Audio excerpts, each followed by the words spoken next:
गटनेतेपदी भास्कर जाधव यांची नियुक्ती झालेली आहे। ज्येष्ठ नेते आहेत आणि 7व्यांदा आमदार म्हणून निवडून आला होता। आज नियुक्ती झाली, काय पहिली प्रतिक्रिया? असं आहे की ही आदरणीय उद्धवसाहेब आमचे जे पक्षप्रमुख आहेत त्यांच्या आदेशानुसार ही माझी झालेली निवड ही मला अनपेक्षित धक्का आहे। जरूर सुखद धक्का आहे, पण अनपेक्षित आहे। कारण सर्वसाधारणपणे मी ग्रामीण भागामध्ये राहणारा माणूस असल्यामुळं इथं मुंबईमधल्या राहणाऱ्याच एखाद्या व्यक्तीला किंवा एखाद्या आमदारांना ती संधी द्यावी असं माझं स्वतःचं मत होतं। परंतु शेवटी पक्षानं निर्णय घेतला।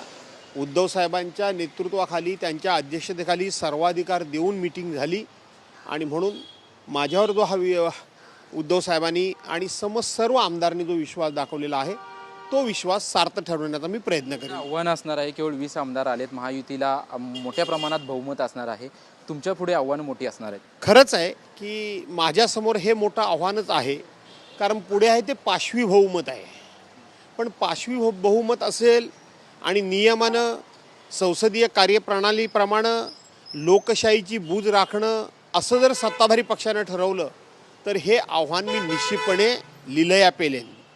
सत्ताधारी पक्षाला एकच गोष्टीची या निमित्ताने मी आठवण करून देईन की 1984 साली देशामध्ये फक्त कैलासवासी माजी पंतप्रधान माननीय अटल बिहारी वाजपेयी साहेब आणि लालकृष्ण अडवाणी साहेबच निवडून आले होते। पण 2 खासदार असतानासुद्धा काँग्रेस पक्षानं संसदीय कार्यप्रणालीची बूज राखणं म्हणून त्यांचा जो दर्जा होता, त्यांचे अधिकार होते, ते अबाधित ठेवलेले होते।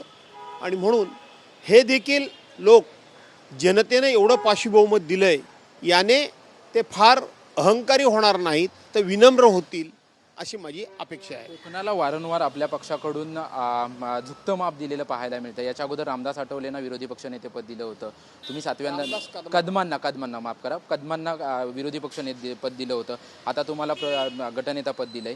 कशी जबाबदारी असेल? कोकणावरती वारंवार ठाकरे गटाचं आणि पक्षाचं प्रेम असलेलं पाहायला मिळतं। असं आहे की आज जरी कोकणामधल्या ठाकरे घराण्याच्या कोकणामधल्या एकंदरीत वर्चस्वाला धक्का लागला असला तरीसुद्धा आज मावळलेला सूर्य हा दुसऱ्या दिवशी उगवण्याकरताच मावळत असतो। त्यामुळं पुन्हा कोकणामध्ये शिवसेना उद्धव बाळासाहेब ठाकरे ही बहराला येईल, ही नावारूपास येईल आणि पूर्वीप्रमाणेच फिनिक्स पक्षाप्रमाणे ती कोकणामध्ये भरारी येईल। सामंत म्हणतात की 20 आमदारांपैकी अनेक आमदार आमच्या संपर्कात आहेत, लवकरच आपल्याकडे आलेले दिसतील।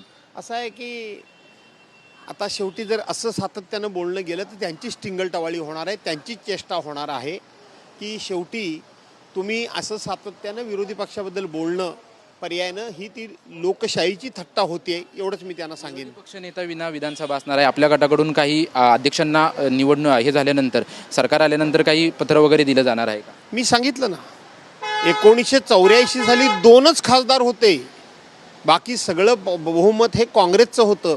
तरी देखील काँग्रेसनी विरोधी पक्षाचा सन्मान, लोकशाहीचा सन्मान म्हणून अटल बिहारी वाजपेयी साहेब आणि लालकृष्ण अडवाणी साहेबांचा दर्जा, त्यांचे अधिकार अबाधित राखले होते, त्याची आठवण विद्यमान सरकारनं ठेवावी, एवढंच मी सांगेन। तुमच्याशी बातचीत केली आपण पाहतोय की गटनेते म्हणून भास्कर जाधव यांची नियुक्ती झालेली आहे आणि या ठिकाणी भास्कर जाधव हे उपस्थित होते। कॅमेरामॅन प्रेम सहनिवृत्ती वाबर, TV9 मराठी, मुंबई।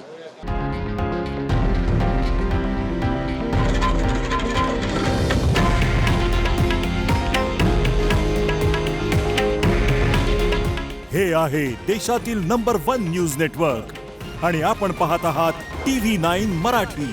काळजी तुमची, हित महाराष्ट्राचं।